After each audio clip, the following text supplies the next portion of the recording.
Sudah tutup market kita pada hari ini, kita akan lihat seperti apakah penutupan perdagangan hari ini indeks harga saham gabungan kita yang sempat juga kami update bahwa tadi sempat pelemahannya mencapai hampir 2% dan ternyata juga ditutupnya juga saat ini hampir mendekati 2% ya, 1,68%. 7.164,81 pada perdagangan hari ini dengan transaksi sebenarnya kalau kita lihat ramai ya, lumayan ramai ya, 20,4 triliun rupiah walaupun memang aksinya lebih banyak adalah aksi keluar dari market kita atau aksi jual. Kalau kita lihat di keseluruhan market di negosiasi dan juga tunai mencapai 3,78 triliun rupiah untuk net foreign sale ya. Kita lihat posisi sektoral. Seperti apa untuk sektoral?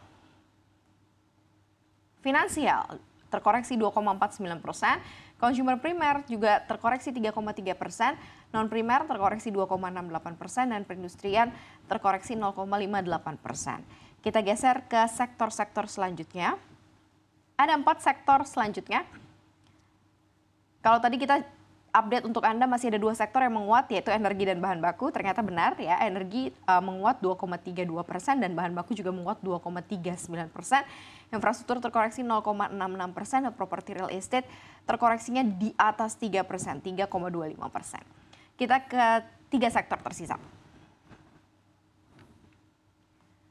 Teknologi terkoreksi 2,84%, transportasi juga terkoreksi 2%, dan kesehatan terkoreksi 2,07%.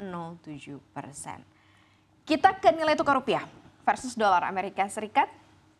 Saat ini juga masih terpantau melemah, melemahnya juga cukup tajam 2,08% di nilai tukar Rp16.170 per 1 dolar Amerika Serikat.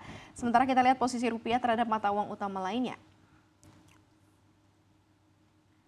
Rupiah versus Singapura dolar, yen Jepang dan juga euro juga sama ya.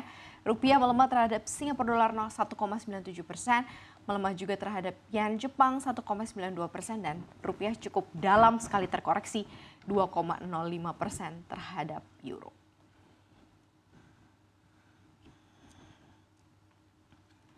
Ada 2 sektor tadi yang masih menguat rupanya dan cukup lumayan signifikan di atas 2%, bahan baku dan juga energi gitu ya. Energi kayaknya lebih di drive-nya lebih ke batu bara kayaknya ya, dan beberapa saham-saham part energi walaupun mungkin oil agak sedikit bergejolak. Ini seperti apa Reza meresponnya? Justru di antara tekanan yang ada 2 sektor ini malah berhasil berada di zona hijau.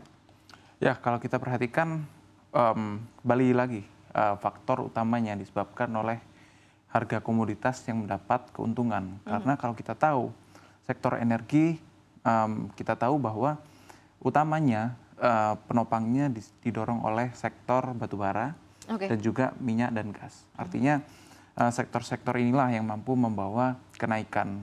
Dan meskipun kita tahu bahwa utamanya ini ketegangan Israel-Iran berdampak pada komoditas dari oil and gas, namun ini juga akan berdampak tentunya karena kita tahu bahwa batubara itu merupakan sumber energi substitusi dari gas.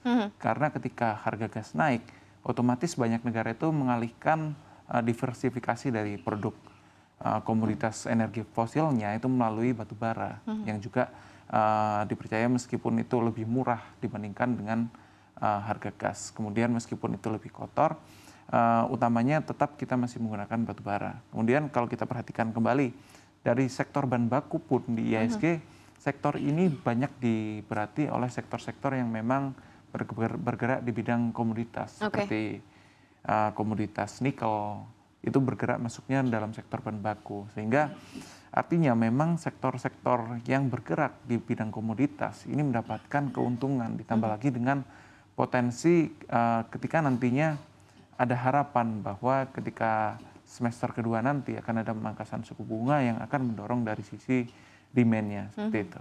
Justru malah terlihat ada peluang di sektor ini gitu ya, energi dan juga mungkin bisa dilihat yang terjadi di bahan baku. Tapi kalau seandainya kita balik lagi ke IHSG, ini temporary ataukah mungkin akan berlangsung lama? Karena kalau kita bicara mengenai geopolitik tensions yang sebelum-sebelumnya gitu ya, side effect yang cukup besar tuh antara Amerika Serikat dan China waktu itu memang cukup besar karena 2 negara adik kuasa begitu ya. Tapi ketika kemudian kita comparing antara Ukraine, kemudian ada juga waktu itu Israel Palestina, tidak terlalu berdampak signifikan sebenarnya ke indeks harga saham gabungan gitu ya. Tapi ini agak beda nih. Sekarang kalau Reza melihatnya seperti apa? Ya, tentu ini akan sangat bergantung kembali apakah mungkin meluasnya dari permasalahan ini, eskalasi dari ketegangan politik ini semakin uh, membesar, semakin meluas kepada negara-negara yang merupakan proksi-proksi dari Iran dan juga Israel. Sehingga kalau kita perhatikan masalah yang menjadi pengaruh cukup signifikan ini juga terletak pada Selat Hormuz. Yang mana kita tahu Selat Hormuz ini merupakan perairan jalur perdagangan yang cukup penting untuk Timur Tengah. Mereka berkontribusi sekitar 20% terhadap peredaran minyak dunia. Tentunya dengan adanya perlambatan ini, dengan adanya perlambatan dari Selat Hormuz dapat menyebabkan kenaikan dari harga minyak, dari harga transportasi.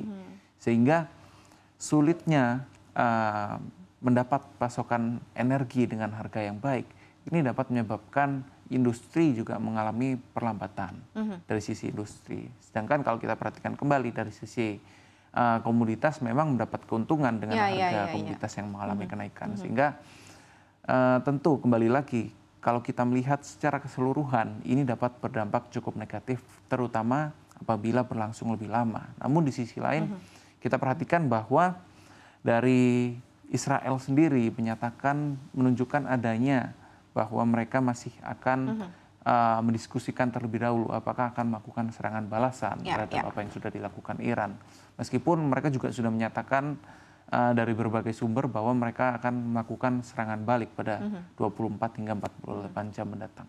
Oke, ini kan kita tinggal lihat aja ya, karena kita kan sudah melalui berbagai macam tensi geopolitik, ada up and down-nya gitu ya, makanya bisa diperhatikan untuk mungkin beberapa sektor yang potensial ke depannya. Nah, untuk sektor yang potensial, kita tahu hari ini banking banyak banget yang terkoreksi, bahkan hampir mayoritas big cap banking kita terkoreksi. Nah, sejauh mana ini kemudian membuka opportunity lagi, peluang koleksi, kemudian kan kita tahu bahwa seberapa baiknya sebenarnya kinerja perbankan kita, begitu ya, khususnya big cap banking kita. Reza.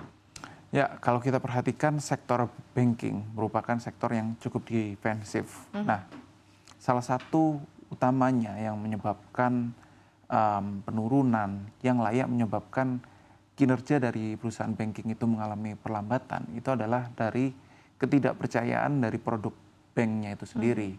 Dari apakah masyarakat mampu melihat reputasi dari bank itu masih cukup baik. Kalau misalnya secara reputasi perbankan itu masih baik di tengah ketegangan politik seperti saat ini yang terjadi, tentunya ini tidak akan berdampak cukup signifikan karena kita tahu bahwa sektor perbankan selama mereka masih dapat menyalurkan kredit dengan cukup baik, nilai dari NPL-nya masih cukup baik, seharusnya untuk saat ini banking masih merupakan sektor yang cukup menarik mengingat bahwa kinerja tahun 2023 hampir beberapa perusahaan big cap yang memiliki rasio CASA yang cukup baik, mereka mencatatkan laba yang all time high.